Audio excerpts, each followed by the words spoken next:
وحينما يكون بغيضا مبغضا نزعت منه الأمانة، ثم نزعت منه الرحمة فيبقى رجيما ملعونا، وحين يكون رجيما ملعونا نزعت منه نقمة الإسلام.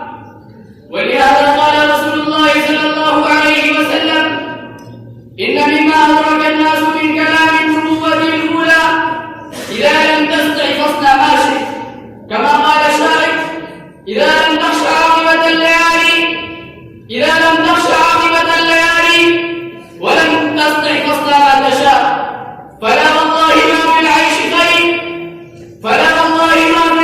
خير ولا الدنيا إذا ذهب الحياة.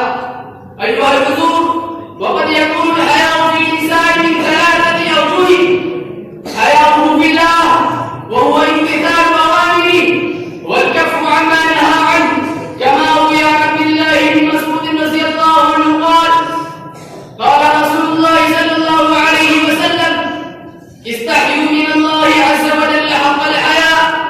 فقيل: يا رسول الله، فكيف نستحيي من الله عز وجل حق الحياء؟ قال: من حفظ الرأس وما حوى والبطن وما وعى وترك زينة الدنيا وذكر الموت والبلاء فقد استحيا من الله عند المعصية حق الحياء. أما الحياء من الناس فيكون بكف الأذى وترك المجادلة بالقبيح، وقد قال النبي صلى الله عليه وسلم: من اتقى الله اتقى الناس. أما الحياء من النفس فيكون بالعفة وصيانة الخيرات. أيها الحضور، الحياء الحقيقي لا يمنع صاحبه من الأمر بالمعروف والنهي عن المنكر، فالمسلم الذي لا يتجبر على أداء هذه الفريضة متظاهرا حياء فهو جبان ضعيف وشيطان أخرس، كما قال بعض السلف: الساكت عن الحق شيطان أخرس.